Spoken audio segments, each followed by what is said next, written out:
بسم اللہ الرحمن الرحیم سبحان اللہ و بحمدہ سبحان اللہ العظیم صلی اللہ علیہ وآلہ وسلم۔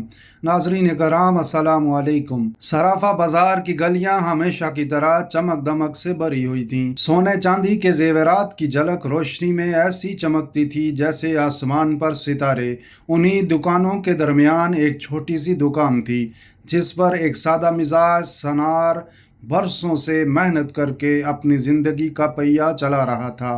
ایک دن دوپہر کے وقت اس کی دکان پر ایک ایسا شخص داخل ہوا جس کو دیکھ کر لگتا تھا کہ کوئی بڑا عالم یا نیک شیخ تشریف لائے ہیں۔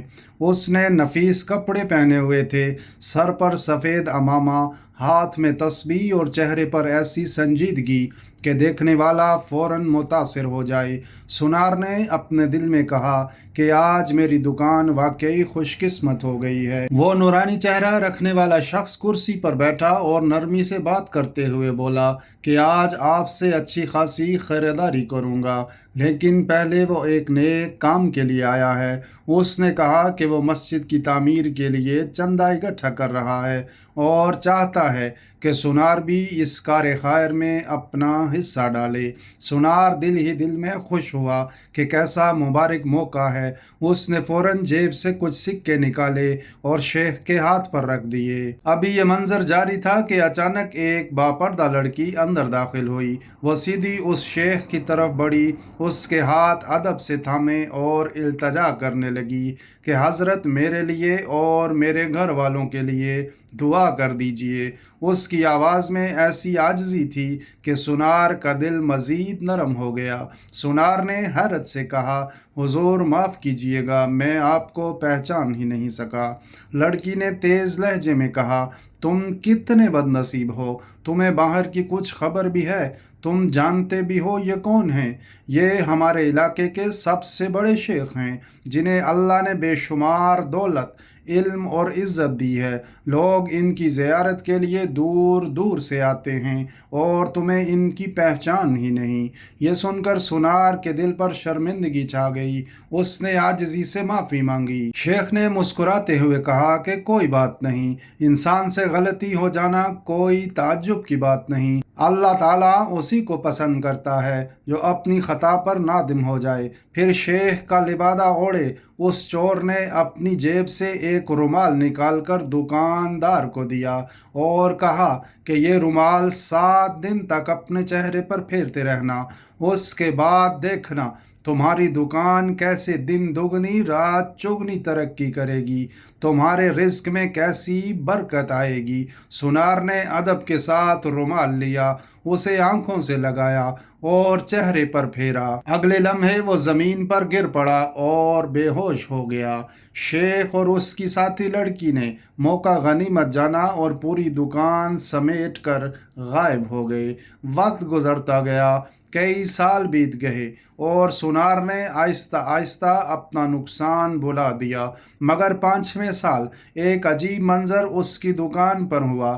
2 افراد وردی میں آئے اور ان کے ساتھ وہی شیخ ہتھ کڑیوں میں بندھا ہوا کھڑا تھا۔ پولیس اہلکار نے کہا کہ تمہاری گواہی کے بغیر یہ شخص سزا نہیں پا سکتا، کیا تم اسے پہچانتے ہو؟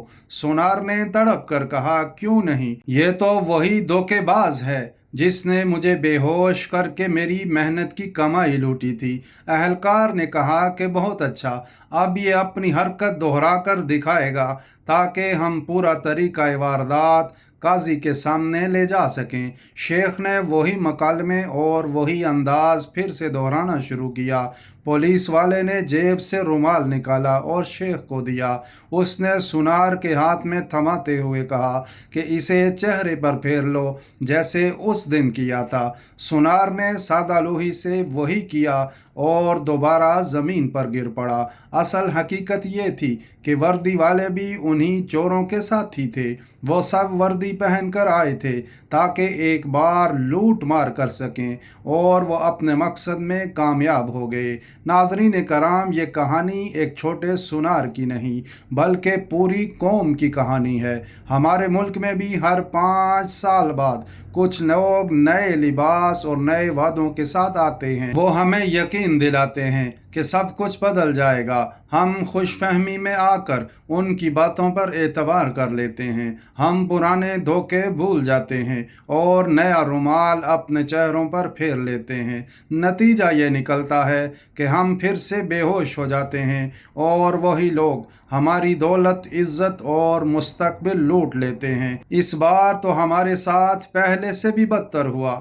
ہم نے لوٹنے سے پہلے ہی ان چوروں کو، ٹھگوں کو پہچان لیا تھا، انہیں ووٹ نہیں دیا، لیکن وردی نے ہمارے اوپر پھر سے وہی چور اچکے مسلط کر دیے ہیں اور حالات آپ کے سامنے ہیں۔